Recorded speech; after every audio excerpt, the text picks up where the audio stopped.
दोस्तों नमस्कार। आपके अपने चैनल घटना चक नॉलेज पर आप सभी लोगों का बहुत बहुत स्वागत है इस जीव विज्ञान की क्लास में, जिसमें हम RRB, NTPC, ALP, group D आदि एग्जामों के पिछले वर्षों के पूछे हुए प्रश्नों पर चर्चा करते हैं, जिसमें हम डेली बेस पर 50 महत्वपूर्ण प्रश्नों पर चर्चा करते हैं। तो आज का हमारा पार्ट 7 है। देखते हैं तो इस प्रीवियस ईयर क्वेश्चनों पर चर्चा करेंगे, और यह रेलवे की बुक का सलूशन है, जिसमें हम भौतिक विज्ञान, रसायन विज्ञान के महत्वपूर्ण जितने भी क्वेश्चन बनते थे उनको सॉल्व कर लिया है, और उनकी अलग अलग प्लेलिस्ट बना दी गई है। आप देखना चाहें तो आप चैनल पर जाकर इन सभी को प्लेलिस्ट के माध्यम से आप देख सकते हैं। तो आज हम शुरुआत करेंगे बायोलॉजी के इस पार्ट 7 के जो महत्वपूर्ण प्रश्न हैं। पहला प्रश्न है, पौधों में फ्लोएम का कार्य है। ए, खनिज संचलन, बी, जल का संवहन, सी, भोजन का संवहन, डी, तने को सहारा प्रदान करना। 4 ऑप्शन दिए गए। चारों ऑप्शनों में से इसका सही उत्तर बताएं, और तब तक बताते हैं हम आपको कि यह क्लास आने वाले सभी एग्जामों के लिए महत्वपूर्ण है, क्योंकि आने वाले रेलवे के एग्ज़ाम या UP police, UP constable, SSC GD, UP triple UP PET आदि एग्ज़ामों के लिए बहुत ही महत्वपूर्ण साबित होगी, क्योंकि साइंस जहाँ भी पूछी जाती है वहाँ पर प्रश्न रिपीट होते रहते हैं। तो इसका सही उत्तर देखें हम तो हो जाएगा हमारा सी, पौधों में फ्लोएम का कार्य है भोजन का संवहन करना। व्याख्या देखते हैं इसकी हम। दिया गया है, फ्लोएम को बास्ट भी कहते हैं। इनका प्रमुख कार्य पौधे के हरे भागों में निर्मित भोज्य पदार्थों को दूसरे भागों में स्थानांतरित करना है। अगला क्वेश्चन है नंबर 2, डैश ये पुंकेसर के भाग हैं। कौन कौन से हैं? ए, परागकोश और वर्तिका, बी, परागकोश और अंडाशय, सी, परागकोश और पुंतुत, डी, परागकोश और वर्तिकाग्र। चारों ऑप्शनों में से इसका राइट आंसर देखा जाए तो हो जाएगा हमारा सी, परागकोश और पुंतंतु। व्याख्या देखते हैं इसकी हम। एक पुष्प में पुंकेसर तथा स्त्री केसर मिलकर प्रजनन अंगों का निर्माण करते हैं। परागकोश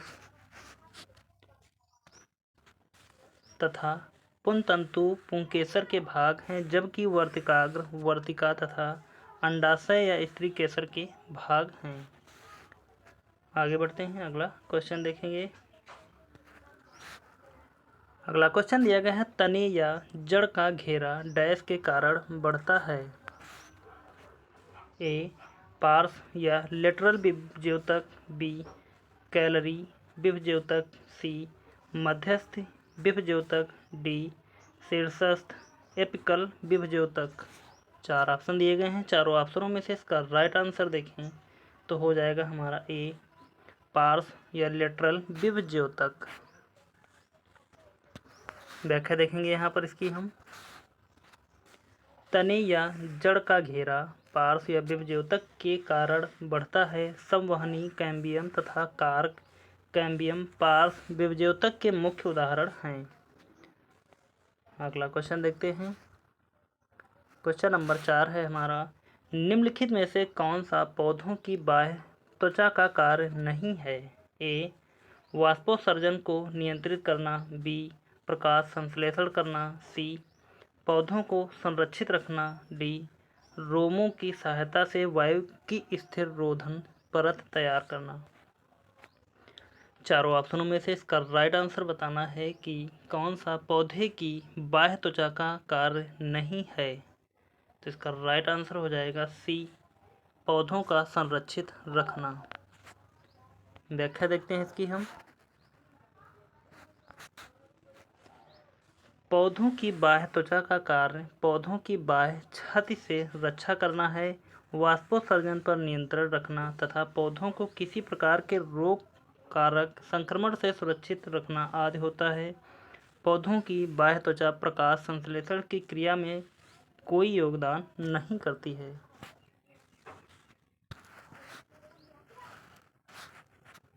अगला क्वेश्चन है पादप ऊतक मुख्यतः दो प्रकार के होते हैं और डैश और डैश यानी कि दो जगह पर खाली स्थान दिए गए हैं। इन स्थानों पर हमको बताना है ऑप्शन के अनुसार। देखते हैं ए विभज्योतक ऊतक सरल स्थायी ऊतक, बी विभज्योतक ऊतक स्थायी ऊतक, सी स्थायी ऊतक जटिल स्थायी ऊतक, डी सरल स्थायी ऊतक जटिल स्थायी ऊतक। तो इसमें खाली स्थानों पर पहले वाले स्थान पर अगर देखा जाए तो क्या भरा जाएगा, विभज्योतक ऊतक, और दूसरे स्थान पर होगा हमारा स्थायी ऊतक। तो हमारा बी वाला राइट आंसर हो जाएगा। आगे बढ़ते हैं। अगले क्वेश्चन से पहले हम इसकी व्याख्या देखेंगे। ऊतकों का वर्गीकरण प्रायः पौधों में उनकी स्थित कोशिकाओं के प्रकार, उत्पत्ति एवं विकास के आधार पर किया जाता है। विकास की प्रावस्थाओं के आधार पर पादप ऊतक मुख्यतः दो प्रकार के यथा एक विभज्योतक ऊतक, नंबर 2 स्थायी ऊतक होते हैं। अगला क्वेश्चन देखते हैं। कौन सी जीवन प्रक्रिया रासायनिक ऊर्जा में बदलती है?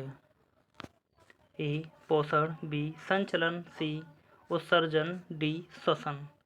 4 ऑप्शन दिए गए हैं। चारों ऑप्शनों में से इसका राइट आंसर देखा जाए तो हो जाएगा हमारा ए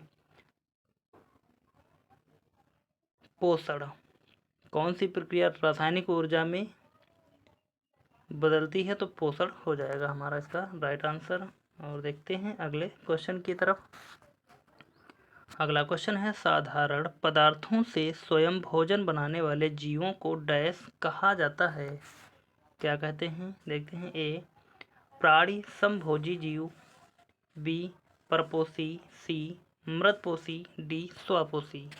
चारों ऑप्शनों में से इसका राइट आंसर बताना है कि साधारण पदार्थों से स्वयं भोजन बनाने वाले जीवों को स्वपोषी कहा जाता है। परपोषी किसे कहते हैं? जो दूसरे पर आश्रित हों उन्हें परपोषी कहा जाता है। आगे बढ़ते हैं और देखते हैं इसकी व्याख्या को। दिया है साधारण पदार्थों से स्वयं भोजन बनाने वाले जीवों को स्वपोषी कहा जाता है। शैवाल स्वपोषी है। ये प्रकाश संश्लेषण की क्रिया द्वारा भोजन का निर्माण करते हैं। उपभोक्ता परपोषी होते हैं जो दूसरे पदार्थों से अपना भोज्य पदार्थ ग्रहण करते हैं। अगला क्वेश्चन देखते हैं। प्रकाश संश्लेषण प्रकाश की उपस्थिति में हवा या प्रकाश की उपस्थिति में होता है। किस रंग के प्रकाश की रेंज प्रकाश संश्लेषण की दर को सबसे कम प्रभावित करती है? 4 ऑप्शन दिए गए हैं। ए लाल, बी नीला, सी पीला, डी हरा। चारों ऑप्शनों में से इसका हमको राइट आंसर बताना है। तो इसका राइट आंसर हो जाएगा हमारा डी हरा। व्याख्या देखेंगे यहाँ पर इसकी हम। प्रकाश संश्लेषण की क्रिया क्लोरोप्लास्ट नामक कोशिकांग में संपन्न होती है। प्रकाश तापक्रम, कार्बन डाइऑक्साइड तथा जल प्रकाश संश्लेषण की क्रिया को नियंत्रित करने वाले बाह्य कारक हैं। विभिन्न तरंग दैर्ध्यों के क्रम में अधिकतम प्रकाश संश्लेषण लाल प्रकाश, नीले प्रकाश, फिर पीला प्रकाश में पाया जाता है। प्रकाश संश्लेषण की दर हरा प्रकाश में कम होती है। अगला क्वेश्चन देखते हैं। प्रकाश संश्लेषण की क्रिया में किस प्रकार का प्रकाश सबसे अधिक प्रभावशाली होता है? ए नीला, बी हरा, सी पीला, डी लाल। 4 ऑप्शन दिए गए हैं। चारों ऑप्शनों में से इसका राइट आंसर हो जाएगा डी लाल। प्रकाश संश्लेषण की क्रिया लाल रंग के प्रकाश में सबसे अधिक प्रभावशाली होती है। अगला क्वेश्चन देखते हैं।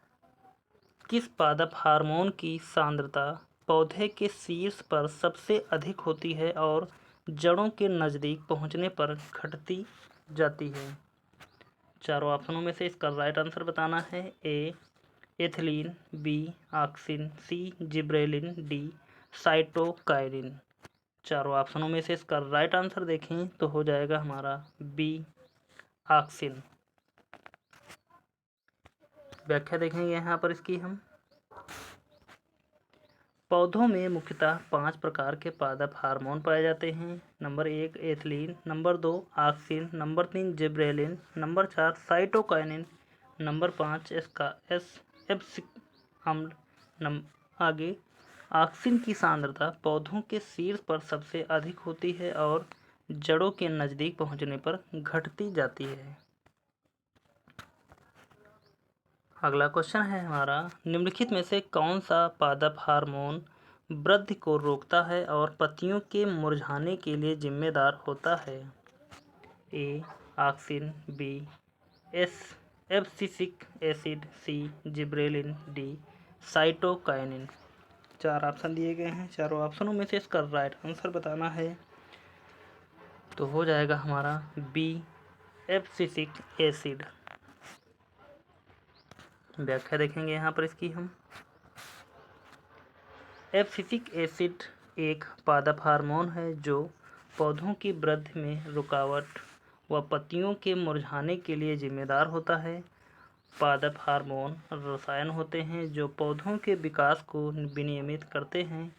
पादप हार्मोन पौधों को निश्चित आकार देने के साथ बीज विकास, पुष्पण का समय, फूलों के लिंग, पत्तियों और फूलों के वार्धक्यावस्था यानी कि बुढ़ापा के लिए उत्तरदायी होता है। अगला क्वेश्चन है हमारा, सबसे उपयुक्त विकल्प का चुनाव करें। कोल्ड स्टोरेज में सुरक्षित या संरक्षित फल अधिक समय तक चलते हैं क्योंकि ए नमी के अनावरण में वृद्धि होती है, बी अधिक ऑक्सीजन उपलब्ध होती है, सी फल अंधेरी जगह पर संग्रहित होते हैं, डी फलों की श्वसन दर कम हो जाती है। 4 ऑप्शन दिए गए हैं। चारों ऑप्शनों में से इसका राइट आंसर बताना है, हो जाएगा हमारा डी फलों की श्वसन दर कम हो जाती है। आगे बढ़ते हैं, देखेंगे यहाँ पर इसकी व्याख्या को दिया है। कोल्ड स्टोरेज में संरक्षित फल अधिक समय तक इसलिए संरक्षित रहते हैं क्योंकि फलों की श्वसन दर कम हो जाती है। अगला क्वेश्चन है हमारा, अनुवर्तन अधिकांशतः दर्शाता है। ए पक्षियों का प्रवास, बी पशु प्रजातियों की दीर्घायु, सी किसी पौधे का दिशात्मक विकास, डी मानवीय व्यवहार के पैटर्न। 4 ऑप्शन दिए गए हैं। चारों ऑप्शनों में से इसका राइट आंसर देखें तो हो जाएगा हमारा सी किसी पौधे का दिशात्मक विकास।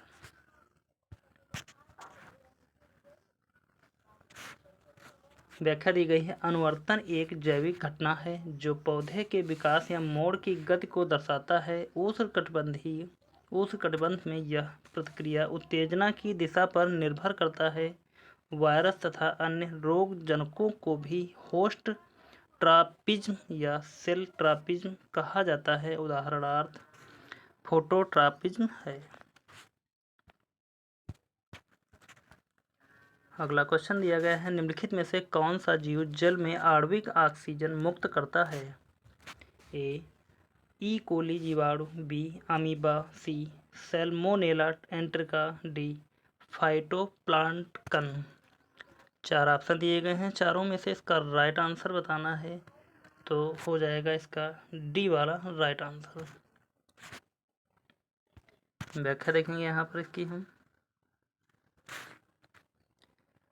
फाइटोप्लांक्टन सूक्ष्म समुद्री शैवाल है। इसे माइक्रोएल्गे के रूप में भी जाना जाता है। यह स्थलीय पौधों के समान होते हैं। ये अन्य जीवों के लिए ऑक्सीजन और पोषक तत्वों का उत्पादन करने के लिए सूर्य के प्रकाश, पोषक तत्वों और कार्बन डाइऑक्साइड और पानी का उपयोग करते हैं।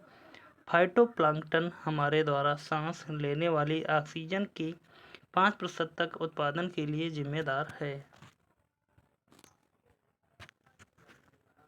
अगला क्वेश्चन है हमारा, कैक्टस जैसे रेगिस्तानी पौधों का कौन सा भाग प्रकाश संश्लेषण की क्रिया करता है? ए पत्ते, बी जड़ें, सी तना, डी कांटे। चारों ऑप्शनों में से इसका राइट आंसर देखें तो हो जाएगा हमारा बी, जड़ें। व्याख्या देखेंगे यहाँ पर इसकी हम। कैक्टस का पौधा विश्व की रेगिस्तानी स्थानों पर पाया जाता है। इस पौधे के तने मोटे होते हैं जिसमें पानी भरा होता है। प्रकाश संश्लेषण की क्रिया कैक्टस का तना और टहनियाँ करती हैं। कैक्टस पानी की कमी होने पर इस संरक्षित पानी का उपयोग करता है। अगला क्वेश्चन देखते हैं। पानी की कमी के कारण कोशिका के संकुचित भित्ति से अलग होने की प्रक्रिया को क्या कहा जाता है? ए, प्रकाश संश्लेषण, बी, प्लाज्मोलिसिस, सी, साइटोलिसिस, डी, प्लाज्मोलिसिस। चार ऑप्शन दिए गए हैं। चारों ऑप्शनों में से इसका राइट आंसर हो जाएगा हमारा बी, प्लाज्मोलिसिस। पानी की कमी के कारण कोशिका के संकुचित भित्ति से अलग होने की प्रक्रिया को प्लाज्मोलिसिस कहा जाता है। व्याख्या देखेंगे यहाँ पर।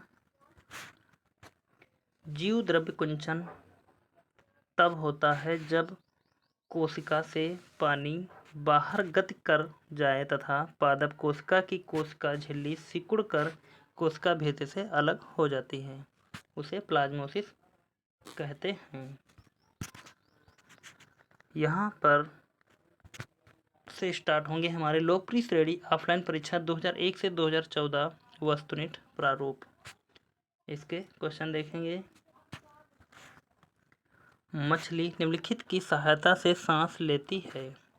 किसकी सहायता से मछलियाँ पानी के अंदर सांस लेती हैं? ए, फेफड़े, बी, त्वचा, सी, गिल, डी, पंख। तो इसका राइट आंसर बताना है तो हो जाएगा हमारा सी, गिल। जो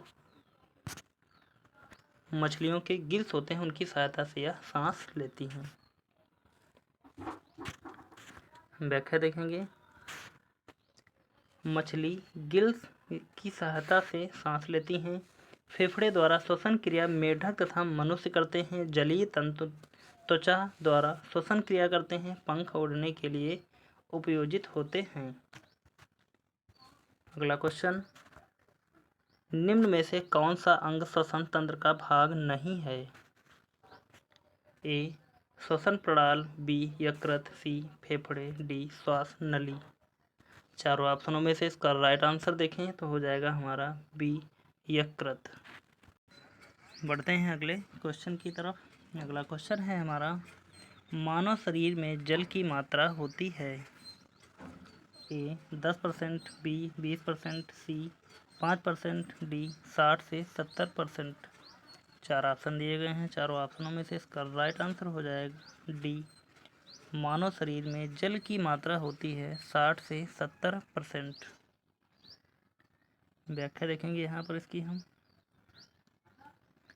मानव शरीर में जल की मात्रा अधिकतम लगभग 60 से 70% तक होती है क्योंकि शरीर में सभी उपापचयी क्रियाओं को संपन्न कराने में जल यानी कि H2O की आवश्यकता होती है। अगला क्वेश्चन है। मनुष्य का सामान्य तापक्रम लगभग होता है। ए, 98 फ़ारेनहाइट, बी, 98 डिग्री सेल्सियस, सी, 98 68 फ़ारेनहाइट, डी, 66 फ़ारेनहाइट। चारों ऑप्शनों में से इसका राइट आंसर बताना है तो हो जाएगा हमारा ए, 98 फ़ारेनहाइट होता है। यदि डिग्री सेल्सियस में माना जाए तो यहाँ पर पूरा अगर ऑप्शन में हो कहीं 98.6 फ़ारेनहाइट होगा और 37 डिग्री सेल्सियस। अगर डिग्री में पूछा जाए तो 37 डिग्री सेल्सियस होता है मनुष्य का सामान्य तापक्रम। आगे बढ़ते हैं अगले क्वेश्चन की तरफ। अगला क्वेश्चन है। तत्काल ऊर्जा के लिए एक खिलाड़ी को क्या दिया जाना चाहिए? ए, कार्बोहाइड्रेट, बी, प्रोटीन, सी, विटामिन, डी, वसा। चार ऑप्शन दिए गए हैं। चारों ऑप्शनों में से इसका राइट आंसर हो जाएगा ए, कार्बोहाइड्रेट। तत्काल ऊर्जा के लिए एक खिलाड़ी को क्या दिया जाना चाहिए? तो कार्बोहाइड्रेट। जैसा कि आप स्पोर्ट या क्रिकेट में आप लोग देखते होंगे कि जब कोई खिलाड़ी तुरंत थकता है या टी या रेस्ट टाइम जो होता है उसमें खिलाड़ी तुरंत पानी की बोतल लेके पहुंचते हैं, उसमें क्या होता है, सर्वाधिक मात्रा में कार्बोहाइड्रेट होता है। देखते हैं यहाँ पर इसकी व्याख्या को। तत्काल ऊर्जा के लिए खिलाड़ी को कार्बोहाइड्रेट दिया जाना चाहिए क्योंकि यह तत्काल ऊर्जा स्रोत होता है। अगला क्वेश्चन दिया गया है, कार्बोहाइड्रेट मानव शरीर में किस रूप में टूटता है? ए ग्लूकोज, बी ग्लाइकोजन, सी स्टार्च, डी सुक्रोज। 4 ऑप्शन दिए गए हैं। चारों ऑप्शनों में से इसका राइट आंसर देखें तो हो जाएगा हमारा ए ग्लूकोज। अगला क्वेश्चन है, निम्न में से कौन कार्बोहाइड्रेट नहीं देता है? ए पालक, बी मक्खन, सी चीज, डी मछली। चारों ऑप्शनों में से इसका राइट आंसर देखा जाए तो हो जाएगा हमारा ए कार्बोहाइड्रेट नहीं देता है पालक। पालक खाने से आयरन मिलेगा, आयरन, ना कि कार्बोहाइड्रेट। चीज़, मछली, मक्खन, इन सभी को खाने से आपको कार्बोहाइड्रेट मिलेगा। आगे बढ़ते हैं अगले क्वेश्चन की तरफ, या इसकी व्याख्या देखेंगे। यहाँ सबसे पहले हम लिखा है, प्रस्तुत विकल्प में केवल पालक में कार्बोहाइड्रेट नहीं मिलता है, शेष सभी में कार्बोहाइड्रेट पाया जाता है। पालक में लौह तत्व की मात्रा अधिक पाई जाती है, यानी कि Fe या आयरन जिसको बोलते हैं। आगे बढ़ते हैं अगले क्वेश्चन की तरफ। अगला क्वेश्चन है हमारा, निम्नलिखित में से प्रोटीन का सर्वप्रमुख स्रोत है? ए काला चना, बी बंगाल चना, सी मटर, डी सोयाबीन। तो प्रोटीन के लिए जो सर्वप्रमुख स्रोत है उसका नाम है सोयाबीन। सोयाबीन में कितने % प्रोटीन की मात्रा पाई जाती है? तो यहाँ पर हो जाएगा 48 से 52, 55 के आसपास होता है। तो हम एक बार 52% के आसपास, 48 से 52% के आसपास प्रोटीन की मात्रा पाई जाती है। अगला क्वेश्चन देखते हैं, पित्त स्रावित होता है? ए पाचक ग्रंथि से, बी छोटी आंतड़ी से या आंत से, सी उदर से, डी लीवर से। 4 ऑप्शन दिए गए हैं। चारों में से इसका राइट आंसर बताना है तो हो जाएगा हमारा डी लीवर से पित्त स्रावित होता है।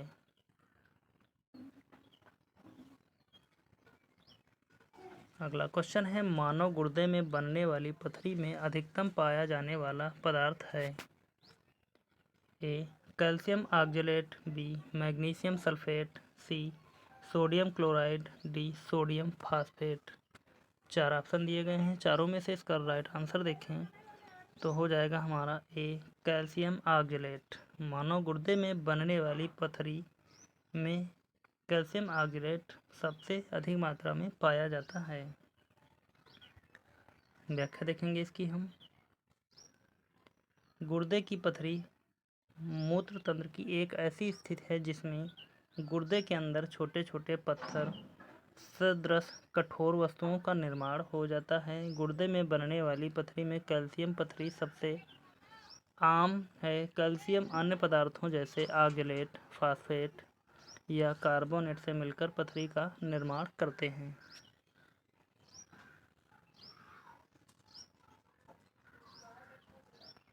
अगला क्वेश्चन है, पेट में भोजन को पचाने के लिए निम्नलिखित में से किसकी आवश्यकता खास होती है? ए हवा, बी पानी, सी एंजाइम, डी खनिज।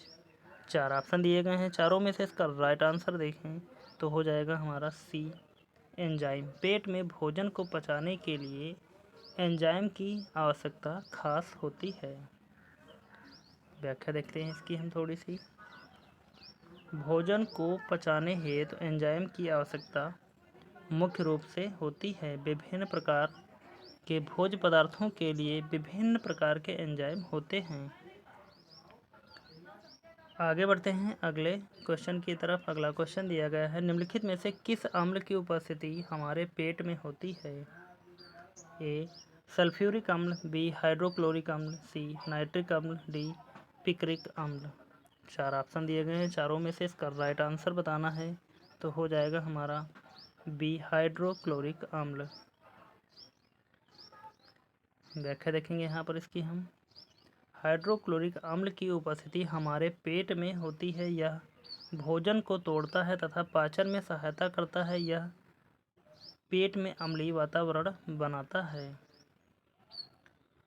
अगला क्वेश्चन है, भोजन का पाचन निम्न अंग में प्रारंभ होता है। ए मुंह, बी यकृत, सी पेट, डी आंत। तो भोजन का पाचन निम्न अंग से प्रारंभ होता है या में प्रारंभ होता है, तो कहाँ से? तो हो जाएगा हमारा ए मुंह से भोजन का पाचन स्टार्ट हो जाता है।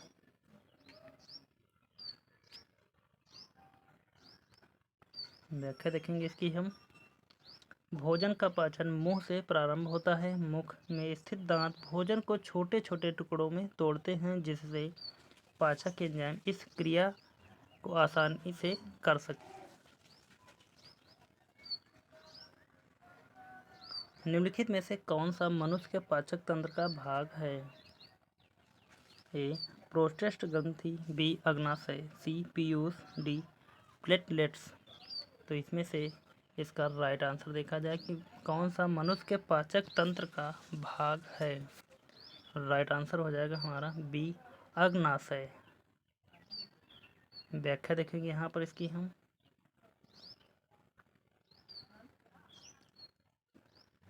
पाचन तंत्र या पाचन क्षेत्र नाल में संपन्न होता है। पाचन तंत्र मुंह से लेकर गुदा तक फैली हुई एक नली है, जिसके मुख्य भाग निम्नलिखित हैं। कौन कौन से मुख्य भाग हैं देखते हैं। नंबर 1 मुंह, नंबर 2 ग्रसिका, नंबर 3 आमाशय,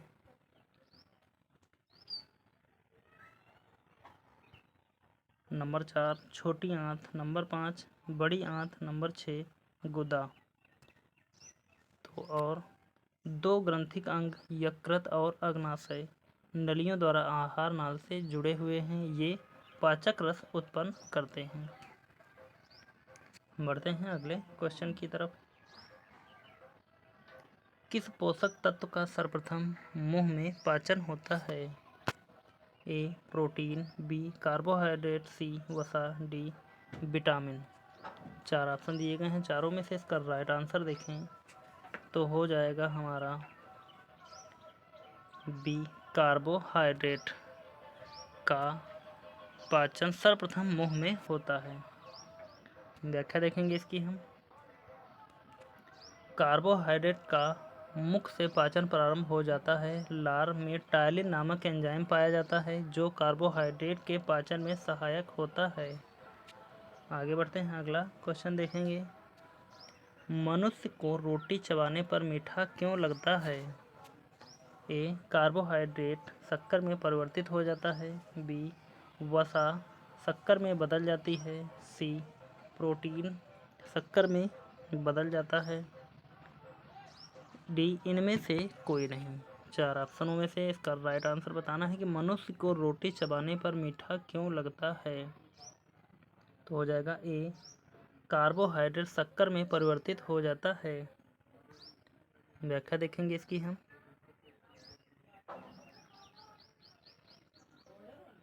यह है मुंह में रोटी चबाते समय लार ग्रंथियों से लार का स्राव होता है। स्रावित लार में कार्बोहाइड्रेट पाचक एंजाइम टायलिन मौजूद होते हैं, जो रोटी में उपस्थित कार्बोहाइड्रेट को माल्टोज में बदल देता है।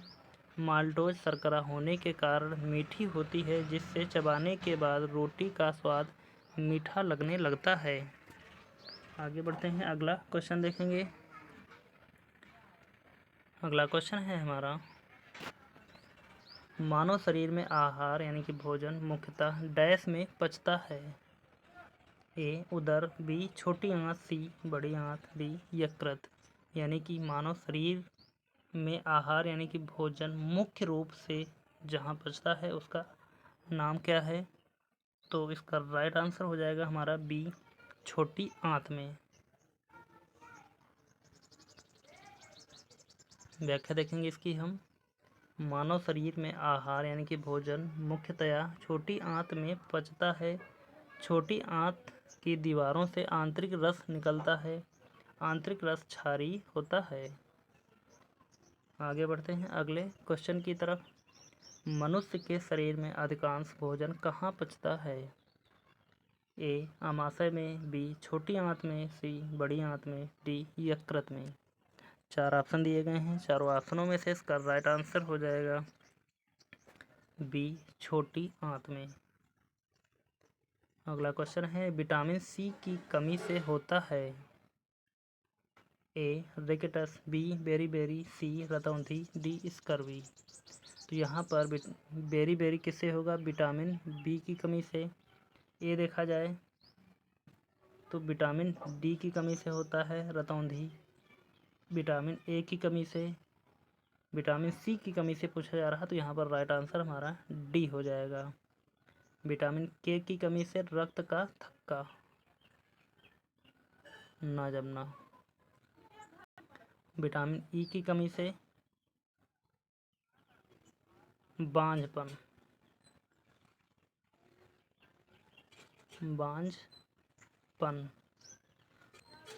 आगे बढ़ते हैं अगले क्वेश्चन की तरफ देखते हैं या देखेंगे यहाँ पर इसकी हम व्याख्या को। विटामिन सी की कमी से स्कर्वी रोग होता है। इसका रासायनिक नाम स्कॉर्बिक एसिड है। प्राचीन काल में समुद्री यात्रा करने वाले व्यक्तियों को स्कर्वी रोग हो जाता था। विटामिन सी के मुख्य स्रोत हैं संतरा, नींबू, मौसमी इत्यादि। और एक मुख्य कौन सा होगा? आंवला, जो सर्वाधिक मात्रा में विटामिन सी की कमी को पूरा करता है। अगला क्वेश्चन देखते हैं। विटामिन सी का सबसे अच्छा स्रोत? ए गुठलीदार फल, बी नींबू, सी बफरदल। उपर्युक्त में से कोई नहीं। 4 ऑप्शन दिए गए हैं। चारों ऑप्शनों में से इसका राइट आंसर हो जाएगा बी नींबू या आंवला।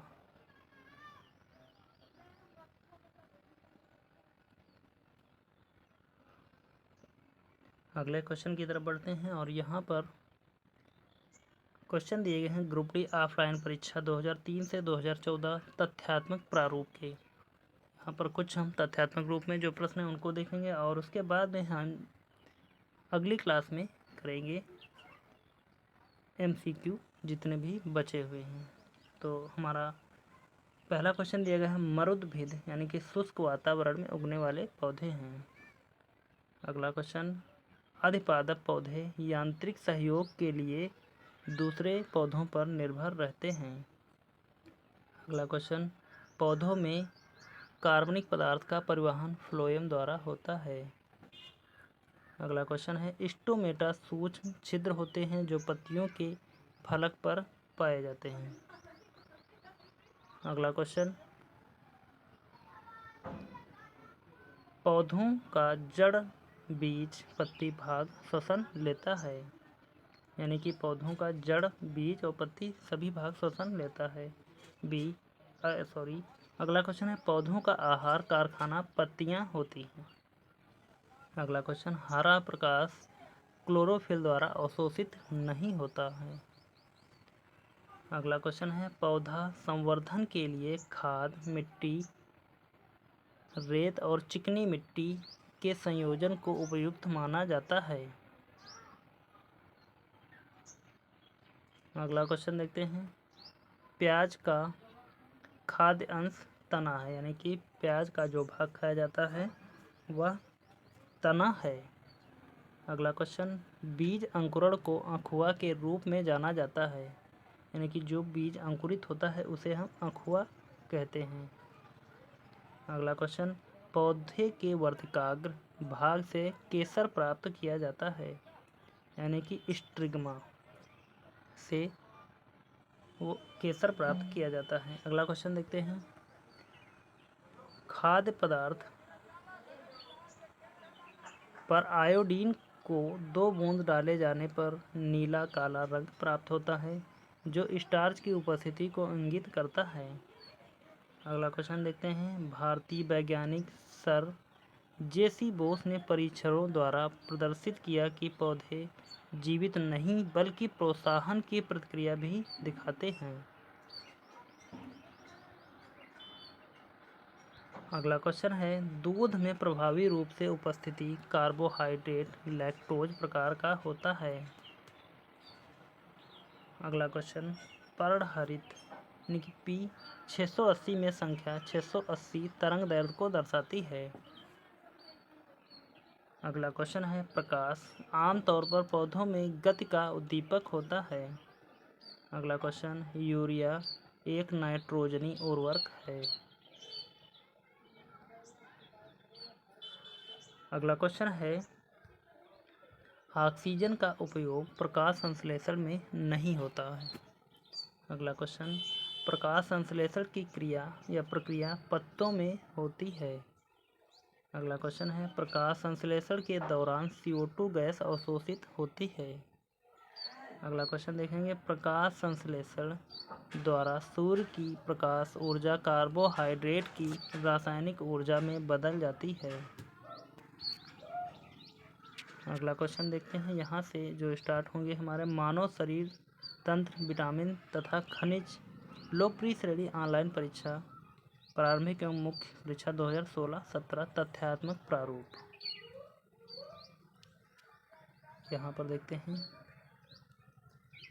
क्वेश्चन दिया गया है, बाल और सॉकेट ग्लाइडिंग माइक्रो तथा सैडल में से कौन सा एक मानव हड्डी का जोड़ नहीं है। यानी कि हड्डी के कौन कौन से जोड़ हैं, ball, socket, gliding, micro, saddle. इनमें से जो हड्डी का जोड़ नहीं है वह हो जाएगा माइक्रो। अगला क्वेश्चन, मानव शरीर में दो हड्डियां आपस में जुड़ी रहती हैं किसके कारण, अस्थि यानी कि लिगामेंट्स के जरिए। अगला क्वेश्चन देखते हैं, मानव शरीर में सबसे छोटी हड्डी कौन सी है, स्टेपीज। कहाँ की है, कान की। बड़ी हड्डी, सबसे बड़ी हड्डी पूछी जाए तो होती है फीमर, जांग की।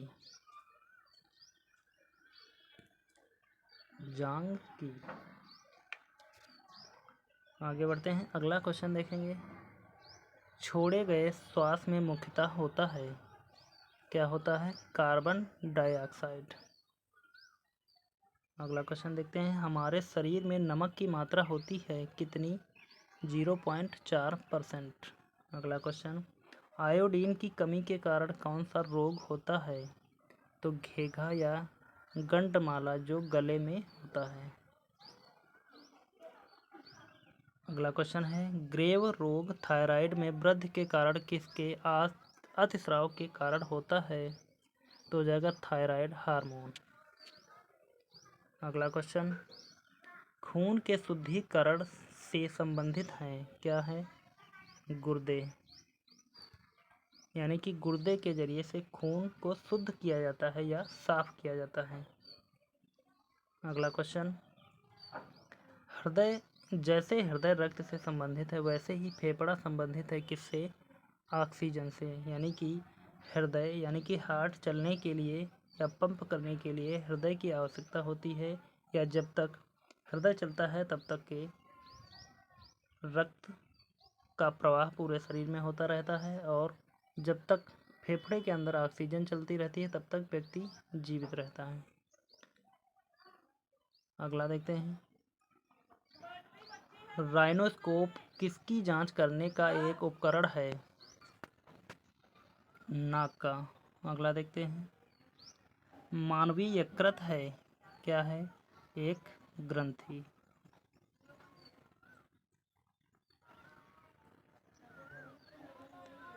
अगला क्वेश्चन है, चिकित्सा विज्ञान की वह प्रशाखा जो यकृत के उपचार और अध्ययन से संबंधित है, किससे, हेप्टोलॉजी से।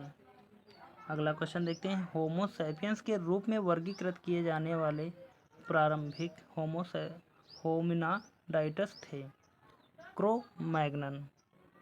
अगला देखते हैं, एक मानव जीभ में औसतन स्वाद कलिकाएं मौजूद होती हैं कितनी, 2000 से 8000।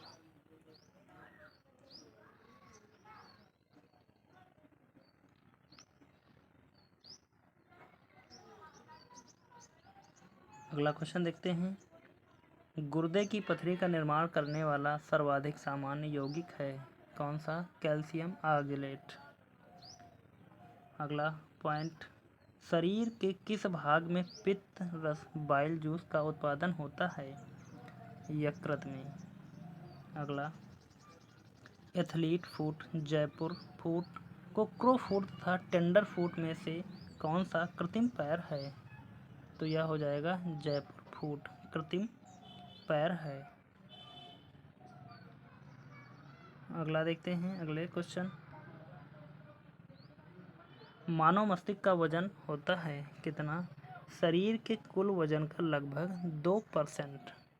यानी कि यदि 1 कुंटल या 100 किलो वजन का किसी व्यक्ति का शरीर है तो वहाँ पर 2% यानी कि 2 kg का हो जाएगा व्यक्ति का मस्तिष्क। अगला क्वेश्चन देखते हैं, नेत्र गोलक को नियंत्रित करने के लिए कितनी मांसपेशियों का इस्तेमाल किया जाता है? नंबर इसका हो जाएगा 6। अगला क्वेश्चन दिया गया, शरीर विज्ञान एवं चिकित्सा की वह कौन सी शाखा है जो पुरुषों के विशिष्ट रोगों एवं स्थितियों से संबंधित है? तो हो जाएगा एंड्रोलॉजी। अगले क्वेश्चन देखते हैं यहाँ पर, मानव मस्तिष्क का वह हिस्सा जो बुद्धि, स्मृति और भावनाओं का केंद्र होता है तो क्या होता है? बुद्धि, स्मृति, भावनाओं का केंद्र सेरिब्रम होता है। अगला क्वेश्चन है, मानव हाइपोथैलेमस ग्रंथि उपस्थित होती है किसमें? मस्तिष्क में। अगला क्वेश्चन है, एक मानव शरीर में अनैच्छिक मांसपेशियां कहाँ होती हैं? तो हो जाएंगी अनैच्छिक मांसपेशियां दिल में। यानी कि आप के रोकने से भी दिल के अंदर जो हार्ट ब्लड का पंप करता है वह आपके रोकने से भी नहीं रुकेगा। यानी कि यह एक अनैच्छिक क्रिया है जो 24 घंटे पूर्ण रूप से अपना कार्य करती रहती है। अगला क्वेश्चन है, मनुष्य के नवजात शिशु को कोलेस्ट्रम प्रदान करता है कौन? रोग प्रतिरोधक शक्ति। अगले क्वेश्चन देखते हैं, मानव शरीर में कंठ को कहा जाता है तो कंठ को क्या कहा जाता है? बायस या वायस बॉक्स। अगला क्वेश्चन है, ओंकोलॉजी किस बीमारी के उपचार से जुड़ा है? तो ओंकोलॉजी कैंसर के उपचार से जुड़ा है। अगला क्वेश्चन है, कैंसर से पीड़ित व्यक्ति को दिखाना चाहिए अर्बुद विशेषज्ञों को। अगला क्वेश्चन है, मानव शरीर में अमोनिया यानी कि जो जहरीला है को यूरिया में बदल देता है कौन? लीवर बदलता है।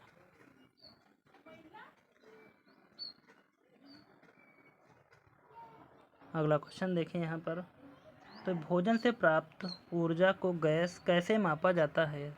तो कैलोरीज में भोजन से प्राप्त ऊर्जा को मापा जाता है। अगला क्वेश्चन, सिरोसिस रोग शरीर के किस अंग को प्रभावित करता है? जिगर। अगला क्वेश्चन, वह रोग जिसके उपचार में डायलिसिस किया जाता है? गुर्दे की खराबी। अगला क्वेश्चन है, 2013 में स्टेम सेल की मदद से पहला मानव लीवर कहाँ विकसित किया गया था? तो यह हो जाएगा जापान में।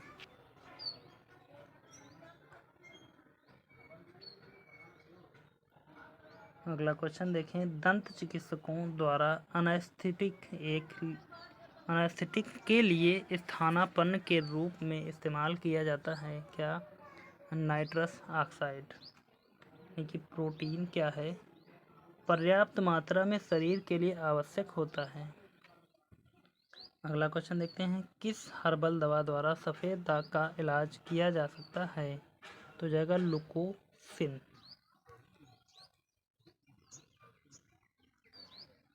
अगला क्वेश्चन देखते हैं, मानव शरीर की पल्स दर की जांच की जाती है किससे? दिल की फंक्शनिंग जांचने के लिए। अगला क्वेश्चन है, आदिवृक्क, जिगर, पीयूष तथा पित्ताशय में कौन सा अंग एक ग्रंथि नहीं है? तो हो जाएगा पित्ताशय। अगला क्वेश्चन है, जब मानव शरीर के तापमान में शरीर के सामान्य तापमान से लगभग 5.4-8 फ़ारेनहाइट की कमी होती है तो इस स्थिति को कहते हैं, क्या कहते हैं? हाइपोथर्मिया।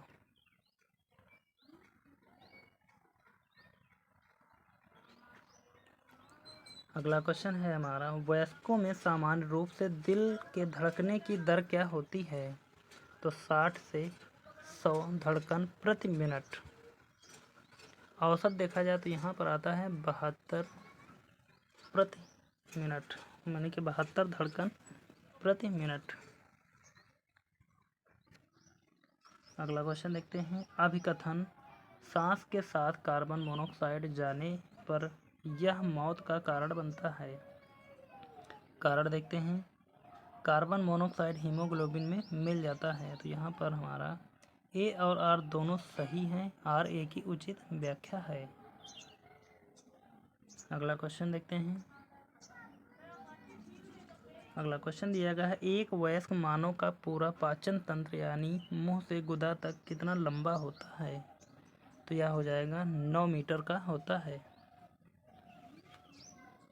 अगला क्वेश्चन है, ल्यूकेमिया एक प्रकार का मानव रोग है जो कि डैश सफ़ेद रक्त कोशिकाओं का कैंसर है, जिसे ल्यूकेमिया कहा जाता है।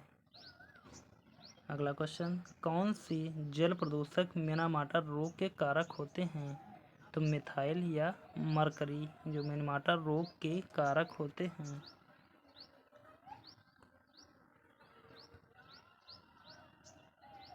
अगला क्वेश्चन दिया गया, हमारा दंत वल्क बना होता है कैल्शियम फास्फेट से, यानी कि हमारे मसूड़े किससे बने होते हैं? तो हो जाएगा कैल्शियम फास्फेट से। अगला क्वेश्चन है, मनुष्य में ताप नियमन को नियंत्रित किया जाता है किसके? हाइपोथैलेमस द्वारा मनुष्य के ताप को नियंत्रित किया जाता है। अगला क्वेश्चन है, मानव शरीर में प्रोस्टेट है एक ग्रंथि। अगला क्वेश्चन, मूत्र को गुर्दे से मूत्राशय की तरफ आगे ढकेलने वाली मांसल नलिकाएं होती हैं, क्या कहते हैं? मूत्र वाहिनी। अगला क्वेश्चन देखेंगे, मानव त्वचा का सबसे बाहरी हिस्सा होता है एपिडर्मिस।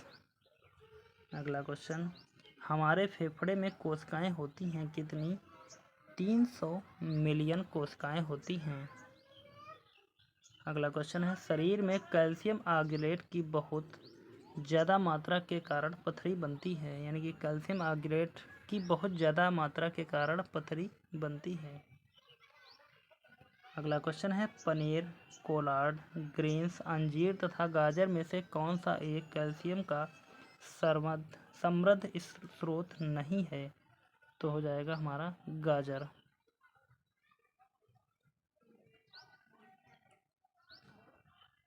अगला क्वेश्चन है, किसकी उच्च स्तर में उपस्थिति से मधुमेह या डायबिटीज होता है? तो हो जाएगा ग्लूकोज। अगला क्वेश्चन है, विटामिन ए का रासायनिक नाम है, क्या हो जाएगा? रेटिनॉल। अगला क्वेश्चन है, विटामिन ए का अच्छा स्रोत है क्या?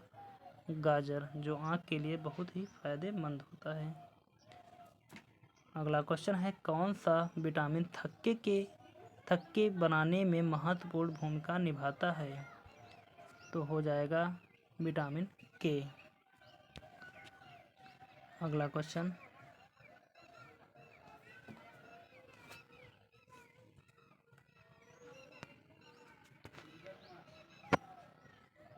कथन और कारण दिया गया है, बेरी एक विषाणु जनित संक्रमण है।